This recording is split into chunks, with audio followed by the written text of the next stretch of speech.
പ്രാപ്തരാകുകയും ദൈവത്തിന്റെ എല്ലാ നിറവിനോളം നിറഞ്ഞു വരികയും വേണമെന്നും പ്രാർത്ഥിക്കുന്നു. Praise the Lord. Hallelujah. എഫീസ്യ ലേഖനത്തിൽ രണ്ട് പ്രാർത്ഥനകൾ നമുക്ക് കാണുവാൻ കഴിയുന്നുണ്ട്. We are able to see two prayers in the book of Ephesians. ഒന്നാമത്തെ പ്രാർത്ഥന 1-ാം അധ്യായം അതിന്റെ 19 മുതൽ ഉള്ള വാക്യങ്ങളാണ്. 15 മുതലുള്ള വാക്യങ്ങൾ നമുക്ക് കാണുവാൻ കഴിയുന്ന ഒന്നാമത്തെ പ്രാർത്ഥന.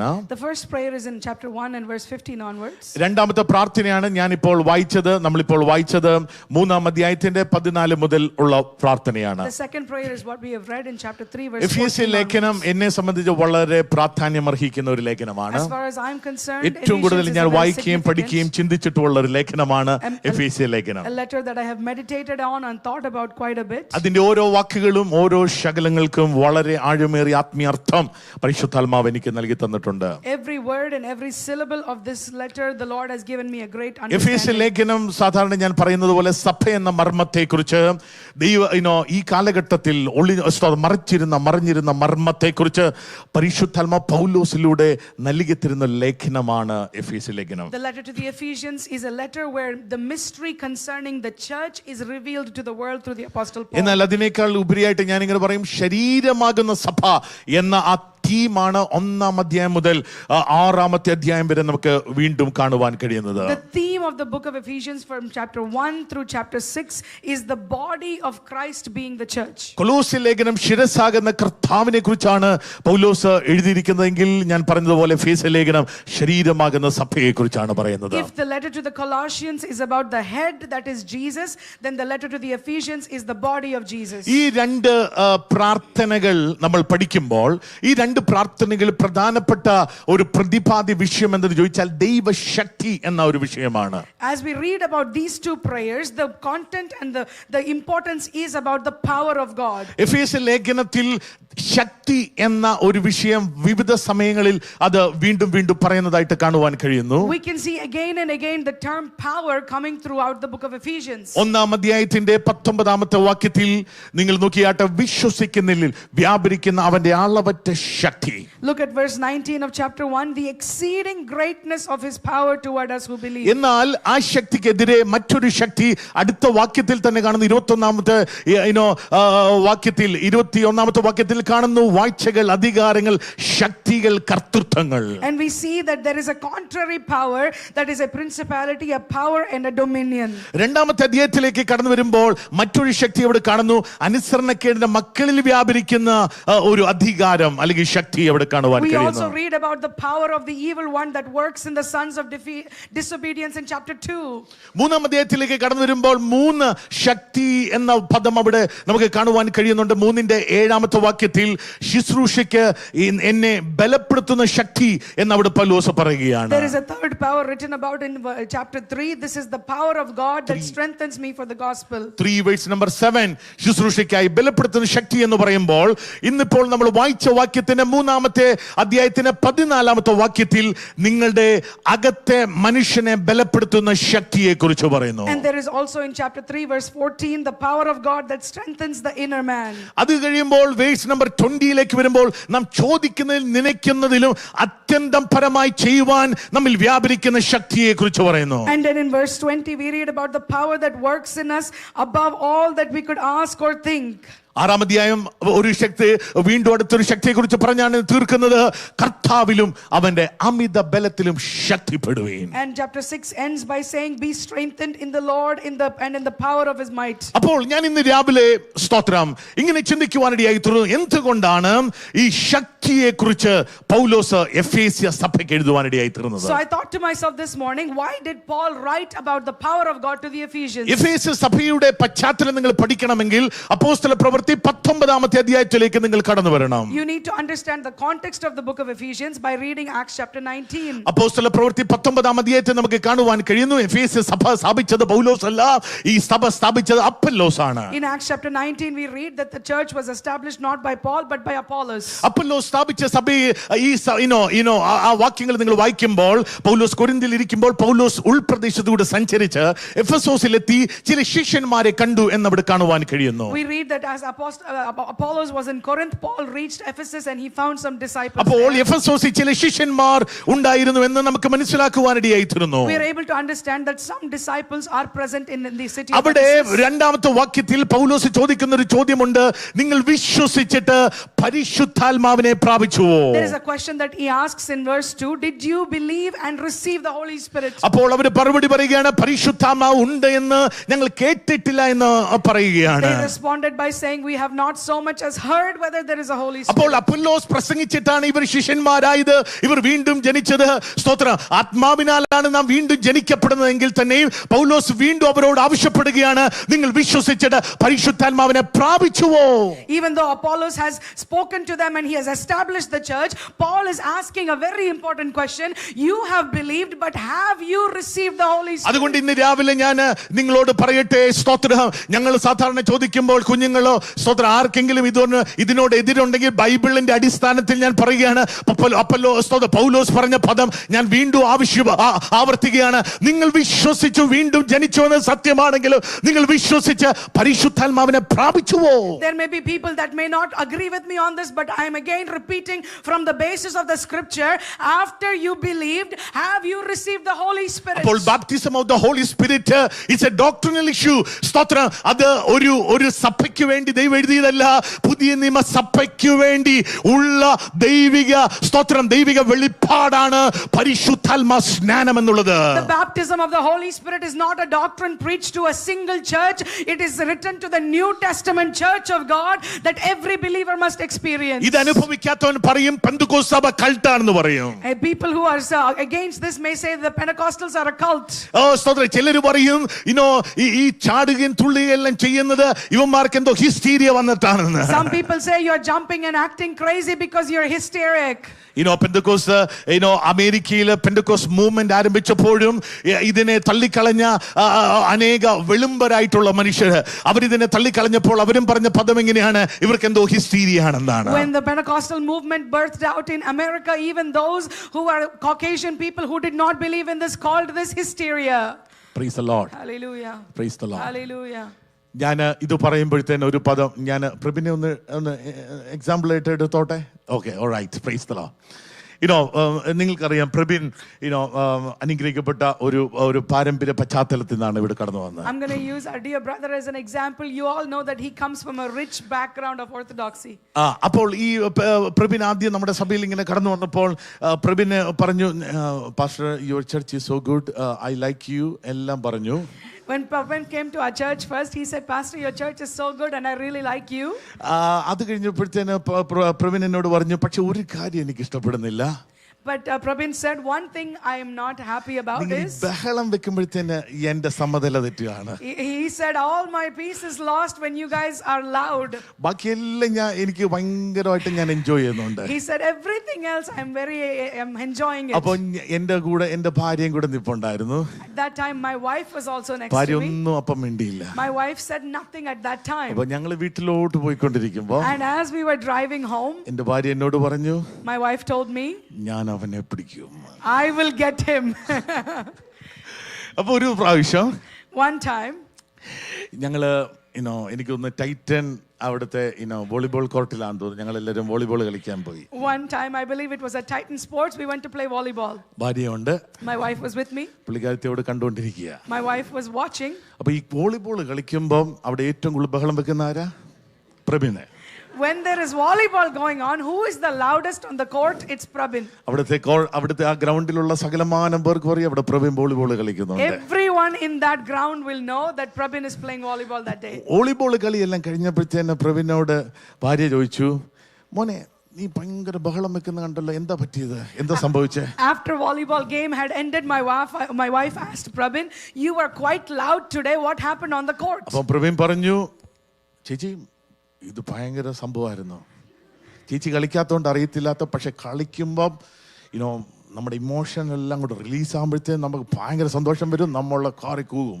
Prabin responded, Chechi, you will not understand what this is like. When you're in the heat of the game, your emotions are bursting out and you cannot keep quiet. അപ്പം നമുക്ക് മിണ്ടായിരിക്കാൻ പറ്റത്തില്ല. We cannot keep quiet. അപ്പം എൻ്റെ ഭാര്യ പ്രബിനോട് പറഞ്ഞു, മോനെ ഇത് തന്നെയാണ് ഞങ്ങൾക്ക് സഭയിലും സംഭവിക്കുന്നത്. And my wife responded and said, this is the exact same thing that is happening in the church also. സ്തോത്രം. Hallelujah. ഞാൻ ഇത് ഇന്ന് പറയാനൊരു കാരണമുണ്ട്. ഞാൻ ഒരു സാധനവും പണ്ട് നേരത്തെ ഒന്നും പ്ലാൻ ചെയ്തിട്ട് പറയുന്നതേ അല്ല കേട്ടോ. ഇതിങ്ങനെ ഒരു സ്റ്റോറി പറയാൻ തന്നെ ഞാൻ ചിന്തിച്ചതല്ല, എനിക്ക് ഒരു വചനം എന്ന് പറയാനുള്ളതാ. I never premeditated this example, but I'm explaining this on the word. ഇതിപ്പം പറയാൻ എന്നെ ഒന്ന് ഒരു കിക്ക് ചെയ്തൊരു സാധനമുണ്ട്. But there is something that kicked me so to say these things. ഞാൻ രാത്രി നിങ്ങളെല്ലാം യോഗം കഴിഞ്ഞ് വീട്ടിൽ പോയപ്പോൾ When you guys all went after the prayer meeting had ended the day before yesterday, കുറച്ച് കുഞ്ഞുങ്ങൾ മാത്രം അവിടെ ശേഷിച്ചു. a few young children were tarrying. അവരുടെ നടുവിൽ ദൈവത്തിന്റെ സാന്നിധ്യത്തിന്റെ മഹത്വം ഇറങ്ങി വന്നു. And the glory of God's presence came upon them that night. Even Sibin പോലും അന്യഭാഷ ദൈവത്തെ സ്തുതിക്കുവാൻ തുടങ്ങി. Even our dear brother Sibin was filled in the Holy Spirit and was speaking in tongues. Praveena ആ ആത്മമണ്ഡലത്തിന്റെ ആ ഒരു മേഖല ലഭിച്ചില്ലെങ്കിലും പ്രവീണ അവിടെ നിന്ന് നിലവിളിക്കുന്ന കണ്ടപ്പോൾ എനിക്ക് മനസ്സിലായി, സ്തോത്രം, പ്രവീണിന്റെ അകത്തും ദൈവശക്തിയുടെ വ്യാപാരം ആരംഭിച്ചു. Even though Prabin was not moving in that kind of speaking in tongues, but he was crying out and weeping before the Lord, and I understood the Spirit of God has touched him. എന്നോട് സിബിൻ പറഞ്ഞ 2021 കഴിഞ്ഞിട്ട് അന്യഭാഷ ഞാൻ 21 കഴിഞ്ഞിട്ട് ഞാൻ അന്യഭാഷ ഇതുവരെ സ്തോത്രം പറഞ്ഞിട്ട് അന്യഭാഷയെ സ്തുതിച്ചിട്ടില്ല. After the year 2021, Sibin said, I have not praised God in tongues since that year. 4 വർഷം കഴിഞ്ഞ് വീണ്ടും സിബിന്റെ മേൽ ദൈവാത്മാവിന്റെ ശക്തി വീണ്ടും കടന്നു വന്നു. After 4 years, once again the Lord touched him and blessed him with the gift of tongues. ഇന്ന് രാവിലെ ഞാൻ പറയുന്നു, ഇതൊരു ഹിസ്റ്ററി അല്ല. ഈ യോഗം കഴിയുമ്പോൾ നിങ്ങൾ സിബിനോട് ചോദിക്കുക, ഇത് ഈ അനുഭവത്തിന്റെ മാധുര്യം എന്താണെന്ന്. This is not a hysteria. Let me tell you, you can ask Sibin what is the beautiful sweetness of this experience. ഡേവിഡിനോട് ചോദിക്കുക, എന്താണ് ഈ അനുഭവത്തിന്റെ മാധുര്യം എന്ന്. You can ask David Leo, what is the sweetness of this ഈ experience. അനുഭവം പ്രാപിക്കുന്നോളം സ്തോത്ര അത് വീണ്ടും വീണ്ടും പ്രാപിക്കുവാനുള്ള വലിയ സ്തോത്ര കൊതി കൂടിക്കൊണ്ടിരിക്കുകയാണ്. As you receive this experience again and again, the thirst for this experience continues to increase. അതുകൊണ്ട് ഇന്ന് രാവിലെ സ്തോത്ര ഞാൻ ആത്മാവിൽ ദൈവസഭയോട് വീണ്ടും അപേക്ഷിക്കുകയാണ്, ഈ അനുഭവത്തിന് വേണ്ടി ദിവസങ്ങൾ ആത്മാവിൽ ആഗ്രഹിക്കണം. And once again I implore the church this morning, you need to desire to have this experience.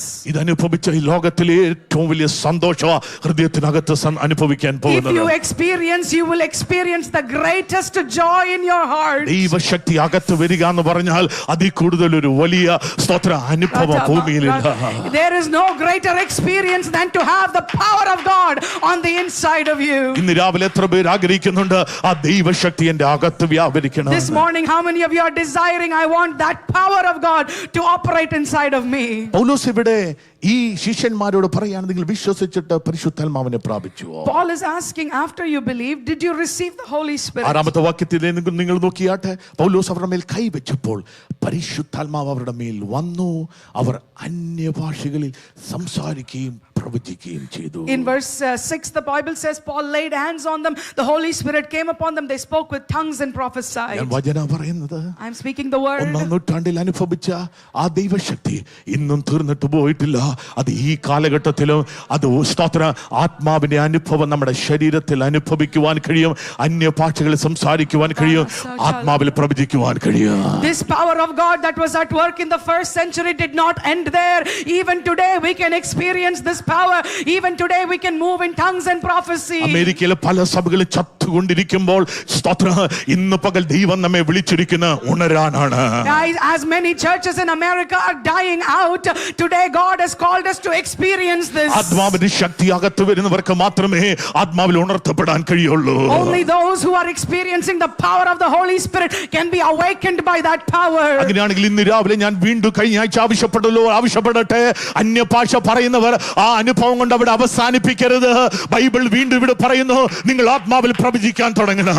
Those of you that are speaking in tongues, don't stop there. The Bible says here that you can also go on to prophesy. Praise the Lord. Hallelujah. സ്തോത്ര. Hallelujah. പ്രവചന ശബ്ദം, സ്തോത്ര, പ്രവചന ആത്മാവ് നിങ്ങളുടെ വാഗ്ദത്തമാണ്. Prophetic anointing and prophetic words are a promise given to ഇന്ന് you. രാവിലെ എന്നെ കേൾക്കുന്ന കുഞ്ഞുങ്ങളെ, Children, who as you listen Deborah, to me, Jeremiah, എന്റെ കുഞ്ഞുങ്ങളോട് തന്നെ ഞാൻ പറയാം, സ്തോത്ര, ഇന്ന് പകൽ നിങ്ങളുടെ അവകാശമാണിത്. let me tell my own kids, Deborah and ഇവിടെ Jeremiah, ഇരിക്കുന്ന this ഓരോ is your കുഞ്ഞുങ്ങളോട് inheritance. ഒരു എളിയ ദൈവദാസൻ എന്ന നിലയിൽ ഞാൻ സ്തോത്ര അപേക്ഷിക്കുകയാണ്. ഈ ആത്മ നിലവാരത്തിലേക്ക് ദൈവസഭയായി പരിശുദ്ധാത്മാവ് നിങ്ങളെ എടുത്തുയർത്തുവാൻ ഈ ദിവസങ്ങളിൽ ആഗ്രഹിച്ചുകൊണ്ടിരിക്കുകയാണ്. As a humble servant of God, I'm telling you, the power of God is at work in this church to move you into the spirit realm. ഊരാബാലാബാ ശംധരാജര, റിബത്തരാജര, റിബത്തബാരിഗത്തര, വൈഡരാജര. Praise the Lord. Praise the Lord. Jesus. ഇന്ന് പകൽക്കാലം This morning, ഒരുവന്റെ മേൽ ദൈവശക്തി വന്നാൽ if one person experiences the power of God, അവനിൽ സംഭവിക്കുന്ന മാറ്റങ്ങളെ കുറിച്ച് ഞാൻ പറയാൻ I want to ആഗ്രഹിക്കുന്നു. tell you what happens as a change in that person's ഞാൻ ഈ life. പുസ്തകത്തോട് തന്നെ നീതി പുലർത്തി അവിടെ തന്നെ സ്റ്റിക്ക് ഓൺ ചെയ്യും. I'm going to anchor myself to this book of Ephesians. ഇതിന്റെ പശ്ചാത്തലം ഞാനൊന്ന് പറയട്ടെ. എഫേസ്യ സഭ അവിടെ രൂപപ്പെടുമ്പോൾ ആ ദേശത്തൊരു വലിയ ശക്തിയുണ്ട്. അതിന്റെ പേര് അപ്പോസ്തലപ്രവൃത്തി 19-ാം അധ്യായത്തിൽ നിങ്ങൾ കാണുന്നുണ്ട്. അർത്തമീസ് ദേവിയുടെ വലിയ ക്ഷേത്രം അവിടെ ഉണ്ട്. The city of Ephesus is located in a place in which there is a principality that is ruling. That is the spirit of Artemis or Diana the goddess. Yes, അർത്തമീസ് ദേവിയുടെ ക്ഷേത്രം അവിടെ സ്ഥിതി ചെയ്യുന്ന സ്തോത്ര ഒരു ഇരുണ്ട ഒരു സ്ഥലമാണെങ്കിൽ തന്നെയും പൗലോസിലൂടെ ദൈവശക്തി ആ ദേശത്ത് വന്നു. Even though this was a dark place in which the spirit of Artemis is hovering and ruling, the power of God was working in Paul. ലേഖനങ്ങൾ പഠിക്കുന്നവർക്കറിയാം, പൗലോസിലൂടെ ഇത്ര അത്ഭുതങ്ങളും അടയാളങ്ങളും വീര്യപ്രവർത്തികളും സംഭവിച്ച മറ്റൊരു സ്ഥലമില്ല. You will know if you have read the Bible, there is no other place in which where Paul was used by God to do any greater works than this even place. 11-ാമത്തെ വാക്യത്തിൽ അവിടെ ഇങ്ങനെയാണ് പറയുന്നത്, ദൈവം പൗലോസ് മുഖാന്തരം അസാധാരണമായ വീര്യപ്രവർത്തികൾ ചെയ്യിക്കാൻ അവന്റെ മെയ്മേൽ നിന്ന് റൂമാലും ഉത്തിരിയോ രോഗിയുടെ മേൽ കൊണ്ടുവന്നിടുകയും വ്യാധികൾ അവരെ വിട്ടുമാറുകയും ദുരാത്മാക്കൾ പുറപ്പെടുകയും ചെയ്തു. In Acts chapter 19 and verse 11 we read, because the power of God was working in Paul, there were unusual miracles, and even the kerchiefs and the aprons were brought from the body of the sick, and diseases left them, and evil spirits went out of them. 17-ാമത്തെ വാക്യത്തിൽ പറയുന്നു, ഇത് എഫെസോസിൽ പാർക്കുന്ന സകല യഹൂദന്മാരും യവനന്മാരും അറിഞ്ഞു, അവർ ഒക്കെയും ഭയം തട്ടി. In verse 13 we read that all the Jewish people heard about this and they were exceedingly fearful. അങ്ങനെയാണെങ്കിൽ ഇന്ന് രാവിലെ ദൈവശക്തിക്ക് വേണ്ടി ആഗ്രഹിക്കുന്ന ദൈവവൈതലേ, നിന്റെ മേൽ ദൈവശക്തി വെളിപ്പെടുമ്പോൾ നിന്നിൽ കൂടെ വെളിപ്പെടുന്ന ദൈവശക്തി കാരണം ദേശത്ത് പോലും ഭയം തട്ടും. In other words, when there is a power of God manifesting through you, that power will rattle every realm of the enemy. അടുത്ത പദം പറയാണ്, കർത്താവ് യേശുവിന്റെ നാമം മഹിമപ്പെട്ടു. Then the word of God says that the name of Jesus was അങ്ങനെയാണെങ്കിൽ glorified. നിന്റെ മേൽ ദൈവശക്തി വെളിപ്പെടുമ്പോൾ അത് നിന്റെ സ്തോത്ര മഹത്വമല്ല അവിടെ വെളിപ്പെടുന്നത്, അത് അവിടെ കർത്താവിന്റെ മഹത്വം When the വെളിപ്പെടുകയാണ്. power of God is revealed through you, it is not your glory, it is the glory of God that is revealed to the world. 18-ാമത്തെ വാക്യം പറയുന്നു, വിശ്വസിച്ചവരിൽ അനേകർ വന്ന് തങ്ങളുടെ പ്രവർത്തികളെ ഏറ്റുപറഞ്ഞു. And we see that many people came confessing and telling their deeds. അങ്ങനെയാണെങ്കിൽ ദൈവശക്തി ഒരുവന്റെ മേൽ വെളിപ്പെട്ട് വരുമ്പോൾ സംഭവിക്കുന്ന കാര്യം ആ ദേശത്ത് പോലും മാനസാന്തരം രൂപാന്തരം മടങ്ങി വരുമ്പോൾ സംഭവിക്കുകയാണ്. We read here that when the power of God is manifesting, there is repentance and remission of sins in that locality. 19-ാമത്തെ വാക്യം പറയുന്നു, ശുദ്ധപ്രയോഗം ചെയ്തിരുന്ന പലരും തങ്ങളുടെ പുസ്തകങ്ങളെ കൊണ്ടുവന്ന് എല്ലാവരും കാണുക ചുട്ടുകളഞ്ഞു. In verse 19 we read their magic books and the sorcery books were burned in the sight of all. അങ്ങനെ കർത്താവിന്റെ വചനം ശക്തിയോടെ And പ്രബലപ്പെട്ടു. so the word of the Lord grew mightily and prevailed. അങ്ങനെയാണെങ്കിൽ ഇന്ന് രാവിലെ ഞാൻ ചോദിക്കട്ടെ, കർത്താവിന്റെ വചനം ഈ തുളസിയിൽ ശക്തിയോടെ പ്രബലപ്പെടാൻ ഇതിന്റെ നടുവിൽ എത്ര പേർ ആഗ്രഹിക്കുന്നുണ്ട്? How many of you have the desire for the word of the Lord to grow and prevail in the land of Tulsa? ആഗ്രഹിക്കുന്നവർ ഇന്ന് രാവിലെ ചെയ്യേണ്ട കാര്യമെന്ന് ചോദിച്ചാൽ ദൈവശക്തിക്ക് വേണ്ടി ആഗ്രഹിക്കണം. So if you want this to happen, you need to desire for the power of God. ദൈവശക്തി നിന്റെ മേൽ വരുമ്പോൾ ഈ ദേശത്തെ കർത്താവിന്റെ നാമം പ്രബലപ്പെടും. When the power of God is multiplied in you, then the word of God will prevail over the land. ദേശത്തിന് വ്യതിയാനങ്ങൾ ഉണ്ടാകും. There will be changes in the land. ദേശങ്ങൾക്ക് മാറ്റങ്ങൾ ഉണ്ടാകും. The land will be changed. അന്ധകാര ശക്തി പിടിച്ചു വെച്ച ദേശ ആത്മാവിൽ വിടുവിക്കപ്പെടും. Every power of darkness that is binding the land will be loosed in the name of Jesus. സ്വതന്ത്രമാകും. There will be a freedom in the land, in the spirit. Amen. Hallelujah. Amen. Hallelujah. Amen. Hallelujah. Amen. Hallelujah. ഞാൻ പറഞ്ഞു ദൈവശക്തി ഒരുവന്റെ മേൽ വന്നാൽ, The Bible says if the power of God is coming upon someone, ദേശത്തെ ദൈവ പ്രവൃത്തി സംഭവിക്കുവാനിടയായി. we see that the work of God is revealed over the land. സ്തോത്രം. Hallelujah. ഞാൻ മടങ്ങി എഫേസ്യ ലേഖനം 3-ാം അധ്യായത്തിലേക്ക് ഒന്ന് സ്റ്റിക്ക് ഓൺ ചെയ്യട്ടെ. അടുത്തൊരു 15 minute. For the next 15 minutes, let me stick on to Ephesians chapter 3. Praise the Lord. Hallelujah. ഈ 14 മുതലുള്ള വാക്യങ്ങൾ നമ്മൾ പഠിക്കുമ്പോൾ As we read verse 14 onwards, അവിടുത്തെ പ്രധാനപ്പെട്ട വിഷയം ഞാൻ പറഞ്ഞു, സ്തോത്രം, ദൈവശക്തി എന്ന വിഷയമാണ്. we read a primary concept there, the power of God. അവിടുത്തെ ഒരു പദം ഇങ്ങനെയാണ് കാണുന്നത്, അവൻ തന്റെ മഹത്വ ധനത്തിനൊത്തവണ്ണം അവന്റെ ആത്മാവിനെ നിങ്ങളുടെ അകത്തെ മനുഷ്യനെ സംബന്ധിച്ച് ശക്തിയോടെ ബലപ്പെടണം. We see that the might of God's power must work through the spirit in the inner man. അകത്തെ മനുഷ്യനെ സംബന്ധിച്ച് ശക്തിയോടെ ബലപ്പെടണം. അടുത്തിരിക്കുന്നു കരങ്ങൾ കൊടുത്ത് പറഞ്ഞാട്ടെ, സ്തോത്രം, അകത്തെ മനുഷ്യൻ ബലപ്പെടണം. Shake somebody's hand and tell them your inner man should be strengthened. ഇത് പറഞ്ഞില്ലെങ്കിൽ നിങ്ങൾക്ക് ഉറക്കം വരും. If you don't say, you'll fall asleep. Praise the Lord. Hallelujah. അതിനെ ഇടയ്ക്കിടയ്ക്ക് ഞങ്ങൾ ഈ സ്തോത്രം പറയിപ്പിക്കുന്ന കൈ ഒപ്പിക്കുന്നതും കൈ അടിപ്പിക്കുന്നതും ഒക്കെ എന്തിനാന്ന് ചോദിച്ചാൽ നിങ്ങൾ ഉറങ്ങാതെ ഇത് കേൾക്കാൻ വേണ്ടിയാ. The reason we tell you to clap your hands and shake some hands and lift your hands is for you to not fall asleep. സ്തോത്രം, അകത്തെ മനുഷ്യൻ ശക്തിപ്പെടണം. The inner man should be strengthened. എന്തുകൊണ്ട് അകത്തെ മനുഷ്യൻ ശക്തിപ്പെടണം? 3 കാരണങ്ങൾ ആ ബൈബിളിൽ നിന്ന് ആ വാക്യത്തിൽ ഞാൻ പറയാൻ പോവാണ്. I'm going to tell you 3 reasons why the inner man should be strengthened. ഒന്നാമത്തെ കാരണം, അകത്തെ മനുഷ്യൻ ശക്തിപ്പെടേണ്ട കാര്യം ആ 3-ാമത്തെ അധ്യായത്തിൽ എന്റെ 13-ാമത്തെ വാക്യം മോള് വായിച്ചു. The first reason is in verse 13 of chapter 3. Yes.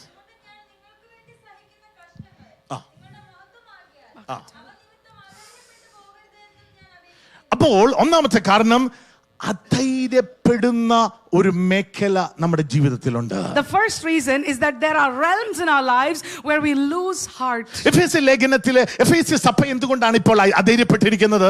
Why has the Ephesian church lost അധൈര്യപ്പെടാനുള്ള heart? കാരണം 3-ാം അധ്യായത്തിന്റെ 1-ാമത്തെ വാക്യത്തിലുണ്ട്. It is in chapter 3 and verse 1. അവിടെ പൗലോസ് പറഞ്ഞു തുടങ്ങുന്നത് ഇങ്ങനെയാണ്, അത് നിമിത്തം പൗലോസ് എന്ന ഞാൻ ജാതികളായി നിങ്ങൾക്ക് വേണ്ടി ക്രിസ്തുയേശുവിൽ ബദ്ധനായിരിക്കുന്നു. For this reason I, Paul, the prisoner of Christ Jesus, for you the Gentiles. അങ്ങനെയാണെങ്കിൽ എഫേസ്യ സഭയെ നിങ്ങൾക്ക് വേണ്ടി ഞാൻ ഇപ്പോൾ കാരാഗ്രഹത്തിലാണ്. He says, for the sake of the Ephesian church, I am now in the prison. അതിന്റെ ചരിത്രം ഞാൻ വിശദീകരിക്കുന്നില്ല. എഫെസോസിൽ ഉണ്ടായ പ്രശ്നങ്ങൾ കാരണം ഇപ്പോൾ റോമിലെ കാരാഗ്രഹത്തിൽ ഇപ്പോൾ പൗലോസ് ആയിരിക്കുകയാണ്. I'm not getting into much details, but he is in a prison in Rome for these people. റോമിലെ കാരാഗ്രഹം എന്ന് പറയുമ്പോൾ അപ്പോസ്തല പ്രവൃത്തി 28-ാം അധ്യായത്തിലുണ്ട്. ഇപ്പോൾ അതൊരു ഇത് 1-ാമത്തെ കാരാഗ്രഹത്തിൽ തന്നെ ഈ ലേഖനങ്ങൾ എഴുതുമ്പോൾ തന്നെ 1-ാമത്തെ കാരാഗ്രഹം അത് കാരാഗ്രഹം എന്ന് പറയാൻ പറ്റത്തില്ല. എന്നാൽ തന്റെ തന്നെ സ്വന്തം വീട്ടിലാണ്, റെന്റഡ് ഹൗസിലാണ്. പക്ഷേ അതേ സമയത്ത് പടയാളികൾ ചുറ്റിനുമുണ്ട്.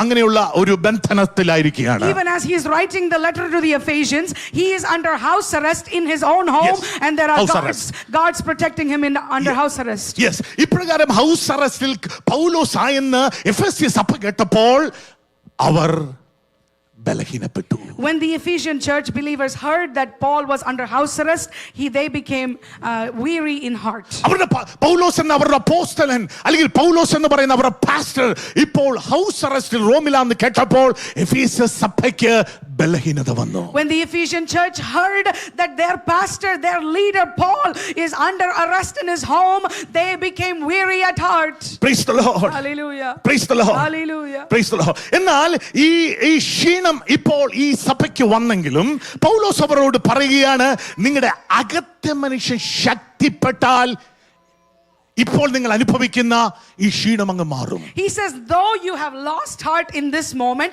if the inner man is strengthened, you will no longer be weary of the spirit. ഉദാഹരണത്തിന്, for example, സപ്പോസ് നമ്മളെ ആരെങ്കിലും ഇപ്പോൾ കാരാഗ്രഹത്തിൽ പിടിച്ചിടുകയാണെങ്കിൽ, for example, if someone took you and imprisoned you, എന്തായിരിക്കും നമുക്ക് സംഭവിക്കുന്നത്? what would happen to us? എന്തായിരിക്കും? What would happen to us? സ്വാഭാവികമായിട്ടും അധൈര്യപ്പെടും.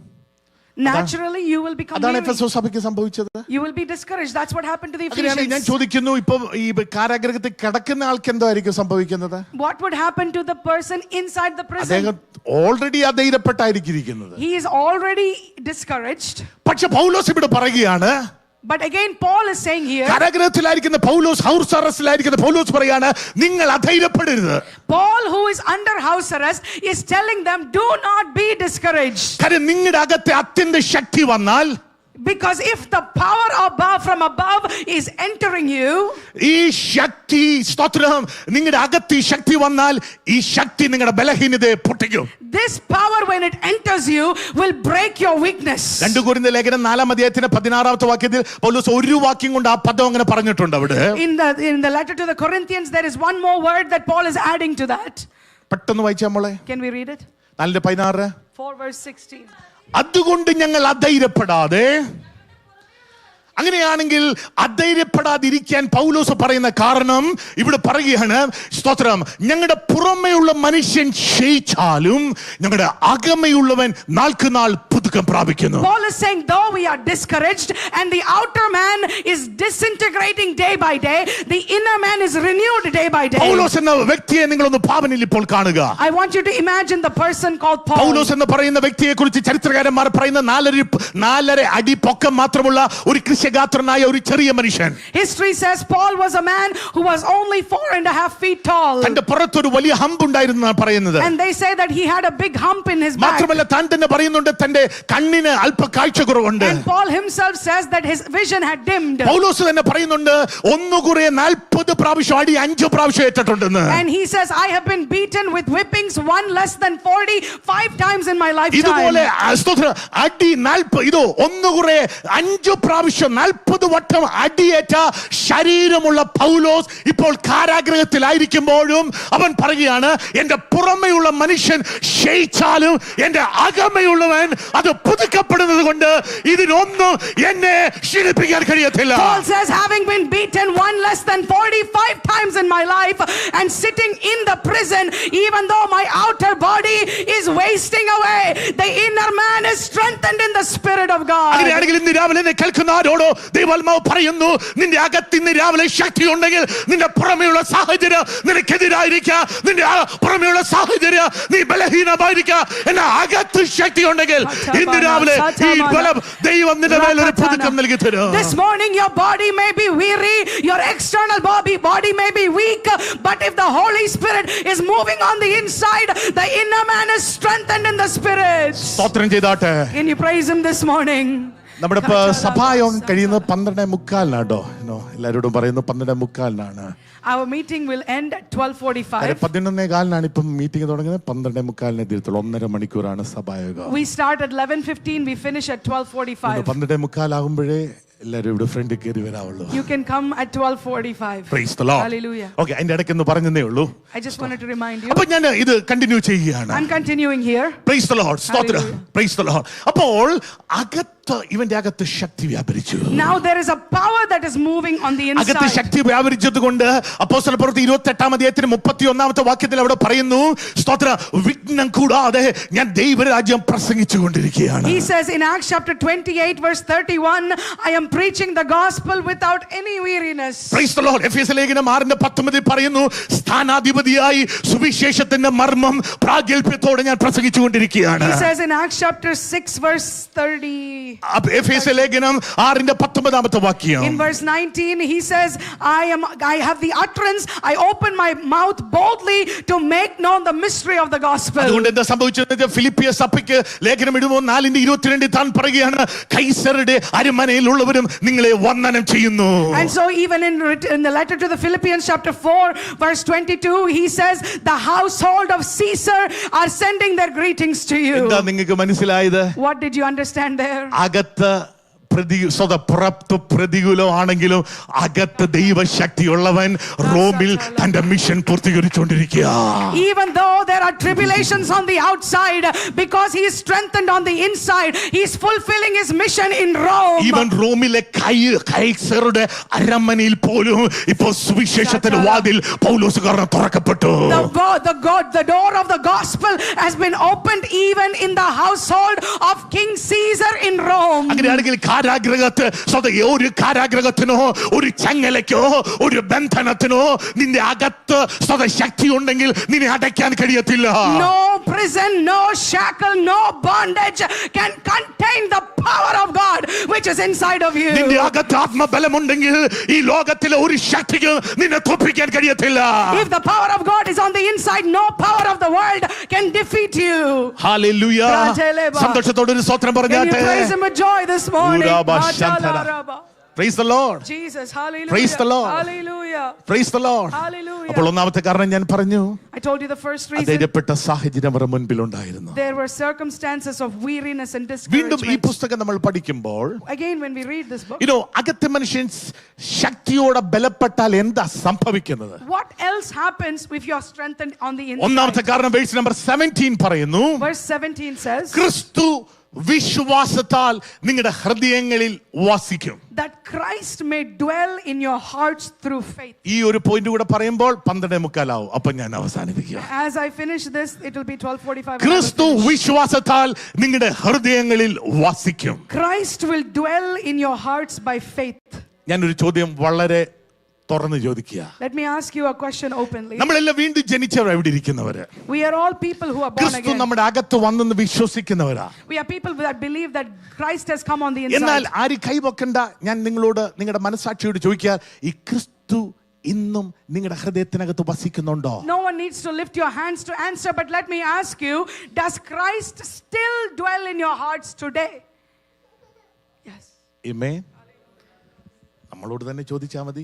Ask yourselves this morning. ക്രിസ്തു നമ്മുടെ അകത്ത് വസിക്കുന്നുണ്ടോ? Does Christ dwell on the inside of us today? ക്രിസ്തു അകത്ത് വസിച്ചാൽ എന്താ സംഭവിക്കുന്നത്? What happens if Christ dwells on the അടുത്ത inside? പദം പറയുകയാണ്, The very next phrase എന്താ says, സംഭവിക്കുന്നത് അവിടെ എഴുതി വെച്ചിട്ടുണ്ട്. it's written here, നിങ്ങൾ സ്നേഹത്തിൽ വേരൂന്നും you will be rooted in love. ദൈവസ്നേഹത്തിന്റെ ആഴം വീതി ഉയരം ഗ്രഹിക്കും. You will comprehend the width, the length, the depth and the height of God's love. പരിജ്ഞാനത്തെ കവിയുന്ന ക്രിസ്തുവിന്റെ സ്നേഹം നിങ്ങൾ അറിയും. You will know the love of God which passes all knowledge. Praise the Lord. Hallelujah. Praise the Lord. Hallelujah. ഒരുവന്റെ മേൽ ക്രിസ്തു വസിക്കുന്നുള്ളതിന്റെ തെളിവെന്താ ഉപദേശി? What is the evidence that Christ lives on the inside, എന്റെ മേൽ preacher? ക്രിസ്തു വസിക്കുന്നതിന്റെ ഉള്ള തെളിവ് ഞാൻ ബിക ചർച്ചിന്റെ ഉപദേശി എന്നുള്ളതല്ല. My evidence that Christ lives in me is not in the fact that I'm pastoring this church. മറിച്ച് ക്രിസ്തുവിന്റെ സ്നേഹം എന്നിൽ വസിക്കുന്നെങ്കിൽ ക്രിസ്തു എന്നിൽ വസിക്കുന്നു. Rather, if the love of Jesus is on the inside, then Jesus is on the inside. സന്തോഷത്തോടെ ഒരു സ്തോത്രം പറയാമോ? Can you praise him this morning? ക്രിസ്തുവിന്റെ സ്നേഹത്തിന്റെ ആഴം എനിക്കറിയാൻ കഴിയുന്നെങ്കിൽ ക്രിസ്തുവിനിൽ വസിക്കുന്നെന്ന് അർത്ഥം. If I'm able to understand the love of Christ, that means Christ lives on the ഞാൻ ഇത് inside. പറയുമ്പോൾ തന്നെ ക്രിസ്തു നമ്മിൽ വസിക്കാതിരിക്കാനുള്ള ശരീരത്തിലാണ് നമ്മൾ ജീവിക്കുന്നത്, അല്ലേ Liji sister? Even as I say this, we all live in a body that is not capable of housing Jesus Christ. അതുകൊണ്ടാണ് നാലാമത്തെ വാക്യത്തിലേക്ക് വരുമ്പോൾ അന്യോന്യം പൊറുക്കാൻ കഴിയാത്തത്. We see that people are not able to bear with one another. മൂന്നാമത്തെ വാക്യത്തിൽ 4:3 കാണുന്നു ഐക്യപ്പെടുവാൻ കഴിയാത്തത്. We are not able to bear with one another in love. 4:15 കാണുന്നു സ്നേഹത്തിൽ സത്യം സംസാരിക്കാൻ കഴിയാത്തത്. We are not able to speak the truth of God in love. Verse 15. 4:16 കാണുന്നു സ്നേഹത്തിൽ വർധന ഉണ്ടാകാത്തത്. We are not able to grow in love. 5:3 കാണുന്നു സ്നേഹത്തിൽ നടക്കാൻ കഴിയാത്തത്. In chapter 5 verse 3, we cannot walk in love. 5:28 കാണുന്നു ഭാര്യമാരെ സ്വന്തം ശരീരങ്ങളെ പോലെ സ്നേഹിക്കാൻ കഴിയാത്തത്. In 5 verse 28, we are not able to love our wives as ourselves. ഇതെല്ലാം ആരോടാ പറഞ്ഞത്? Who is Paul saying all this to? സഭയോടാ പറഞ്ഞത്. He's saying these things to the ലോകത്തിൽ Ephesian കൂടെ church. നടക്കുന്ന കള്ളുകുടിച്ച് നടക്കുന്നവനോടല്ല This പറഞ്ഞത്. is not about the drunkard on the street. സഭയോടാ പറഞ്ഞത്. This is to the church in അപ്പോൾ Ephesus. ക്രിസ്തുവിൽ വസിക്കാൻ കഴിയാത്ത ഒരു സാഹചര്യം ഇവിടെ ഉണ്ട്. There is a situation here where we are unable to live in the love of Christ. എന്നാൽ ക്രിസ്തുവിൽ വസിക്കാൻ വസിക്കാനുള്ള സാഹചര്യം പൗലോസ് അവരോട് പറയാണ്, നിങ്ങളുടെ അകത്തെ മനുഷ്യനിൽ ശക്തി ഉണ്ടാകണം. But for you to have the situation to indwell the presence of God, your inner man must be strengthened. നിങ്ങളുടെ അകത്തെ മനുഷ്യൻ ബലപ്പെട്ടാൽ നിങ്ങൾക്ക് ക്രിസ്തുവിൽ വസിക്കാൻ കഴിയും. If your inner man is strengthened, then you can live in Jesus നിങ്ങളുടെ Christ. അകത്തെ മനുഷ്യന് ബലം ഉണ്ടെങ്കിൽ നിങ്ങൾക്ക് ക്രിസ്തുവിൽ വസിക്കാൻ കഴിയും. If you have the love of, if the love of God is on the inside, then you know the inner man is strengthened in the Lord. സ്തോത്രം. വർഷിപ്പ് ടീമിന്റെ മുൻപോട്ട് കടന്നു വരാം. Let me, the worship team can come forward. ഞാൻ ഇങ്ങനെ ചിന്തിച്ചു, കഴിഞ്ഞ ദിവസം നിങ്ങളോട് പറയുകയും ചെയ്തു, what is basically revival? I asked you a few days ago, what is revival? എന്താ യഥാർത്ഥ ഉണർവ്? What is real revival? എന്തായിരുന്നു? What is it? ഞാൻ കഴിഞ്ഞ ദിവസം പറഞ്ഞ ആരെങ്കിലും ഉണ്ടോ? സുരിതേന്റി പറയുന്നുണ്ട്, ദൈവസ്നേഹം. It is the love of God. Yes, സ്നേഹം എവിടെയൊക്കെ നഷ്ടപ്പെട്ടത് മടങ്ങി വരുന്നതിന്റെ പേരാണ് revival. Whatever love was lost, when it comes back, that is revival. അങ്ങനെയാണെങ്കിൽ ഇന്ന് രാവിലെ ഈ ഉപദേശത്തോട് പരിശുദ്ധാത്മാവ് ചോദിക്കുക, നിന്റെ അകത്ത് നീ സ്നേഹം എവിടെയെങ്കിലും നഷ്ടപ്പെട്ടുണ്ടെങ്കിൽ ഇന്ന് രാവിലെ അത് മടങ്ങി വരുന്നെങ്കിൽ അതിന്റെ പേരാണ് ഉണർവ്. Today the Lord is speaking to you. If there is any lost love in your heart, when that love is restored, that is genuine നീ revival. കൈയടിച്ചത് ശരിയാണ്, ആരാധിച്ചത് ശരിയാണ്, അന്യഭാഷ പറഞ്ഞത് ശരിയാണ്, പ്രവചിച്ചത് ശരിയാണ്. എന്നാൽ സ്തോത്ര, കൂടിയിരിക്കുന്ന കൂട്ടുകാരനെ നിന്നെ പോലെ സ്നേഹിക്കാൻ നിനക്ക് കഴിയുന്നില്ലെങ്കിൽ സ്തോത്ര, എവിടെയോ ദൈവസ്നേഹം നഷ്ടപ്പെട്ടു പോയിട്ടുണ്ട്. You're able to speak in tongues, you're able to prophesy and do mighty things, but you're not able to love your neighbor seated next to you. That means you've lost the love of God somewhere. അങ്ങനെയാണെങ്കിൽ ഇന്ന് രാവിലെ പ്രാർത്ഥിച്ചാട്ടെ, കർത്താവേ ഒരു യഥാർത്ഥ ഉണർവ് എന്റെ അകത്തയക്കണമേ. So this morning you ask him, Lord, send me a real, genuine revival. ഈ ഉപവാസത്തിൽ എന്റെ മേൽ ഒരു യഥാർത്ഥ ഉണർവിനെ അയക്കണമേ. Send me a genuine revival upon ഏതൊക്കെ me. മേഖലകൾ എന്നെ സ്തോത്ര, എന്റെ അകത്ത് പകയിടുന്ന, എന്റെ അകത്ത് പിരിമുറക്കമിടുന്ന, എന്റെ അകത്ത് പിണക്കമിടുന്ന, എന്റെ അകത്ത് കൈപ്പിടുന്ന, എന്റെ അകത്ത് ക്രോധമിടുന്ന, കോപമിടുന്ന ദുഷ്ടശക്തിയെ സ്വർഗ്ഗമേ ശാസിച്ച് In the name of ക്രിസ്തുവിൽ വസിക്കുവാൻ Jesus. ആത്മാവേ ഇന്ന് രാവിലെ ഒരുക്കണമേ എന്ന് ഇന്ന് രാവിലെ പ്രാർത്ഥിച്ചാട്ടെ. Let us pray in the name of Jesus this morning. If there is any demonic realm that is inciting violence, wrath, bitterness or division, let heaven rebuke it this Shall we all morning. stand up in the presence of God? നമുക്കെല്ലാവർക്കും ദൈവ സാന്നിധ്യത്തിന്റെ ആത്മാവിൽ ഈ ദൂത് മനസ്സിലായവർ ചില നിമിഷങ്ങളൊന്ന് കരങ്ങളടിച്ച് ദൈവത്തെ സ്തുതിച്ചാട്ടെ. If you understood the revelation in the spirit, can you clap your hands and നമ്മുടെ praise കുഞ്ഞുങ്ങൾ ഇവിടെ God? വർഷിപ്പ് ലീഡ് ചെയ്യാൻ പോകുകയാണ്. Our children are going to lead worship എന്നാൽ this അവർ morning. ലീഡ് ചെയ്യുന്നതിനേക്കാൾ ഉപരിയായി ഇന്ന് പകല് സ്തോത്ര മഹത്വം ഇന്ന് രാവിലെ ഇവിടെ ഇറങ്ങി നിൽക്കുകയാണ്. But more than worship leading, the glory is standing among us ഈ this രാവിലെ morning. തൊട്ട് നമ്മൾ കേട്ടുകൊണ്ട് നിൽക്കുകയാണ്. The Holy Ghost is moving in this ഈ രാവിലെ place. അകത്ത മനുഷ്യൻ ഈ രാവിലെ ശക്തിയോടെ ബലപ്പെടട്ടെ. Let the inner man operate in power this morning. എല്ലാവരും ഇന്ന് രാവിലെ പ്രാർത്ഥിച്ചാട്ടെ. Can we all pray in the ആത്മാവിൽ Lord? പ്രാർത്ഥിച്ചാട്ടെ. Can we pray in the ആത്മാവിൽ spirit? ഒരുമിച്ച് പ്രാർത്ഥിച്ചാട്ടെ. Pray with oneness. എന്റെ അകത്തെ മനുഷ്യനെ ഇന്ന് രാവിലെ ശക്തിയോടെ ബലപ്പെടുത്തണമേ. Let the inner man be strengthened in the Holy ഊരബ Spirit. ശന്തരജര വൈഡരാജര Rakatanaba, Santala, ഊരബ ഭവോരിഗത്തരാജര Rakamana, ദബഭവോരിഗത്തരാജര Sakatala, എന്നെ Bala, അധൈര്യപ്പെടുത്തുന്ന ശക്തികൾ, every discouraging എന്നെ power, ക്ഷീണിപ്പിക്കുന്ന ശക്തികൾ, every weakening എന്നെ power, പിന്നാറ്റുന്ന ശക്തികൾ, every power of എന്നെ backsliding, ദൈവസ്നേഹത്തിൽ നിന്ന് അകറ്റി മാറ്റുന്ന ശക്തികൾ every power that ഇന്ന് പകൽ detours, യേശുവിന്റെ നാമത്തിൽ in the name of എന്റെ Jesus, ശരീരം വിട്ടു മാറട്ടെ. let it come out എല്ലാവരും of your പ്രാർത്ഥിച്ചാട്ടെ. body. Let it എല്ലാവരും move out. പ്രാർത്ഥിച്ചാട്ടെ. നിങ്ങളുടെ ശരീരത്തോട് നിങ്ങൾ തന്നെ command ചെയ്താട്ടെ. You command over your body this morning. Let it go in the name ഊരബബ of Jesus. ശതരജര വൈഡരാബബ ഊരബബബ ഹദുരിയ ഭവ ഊരബബബ ശതരജര. Hallelujah, hallelujah.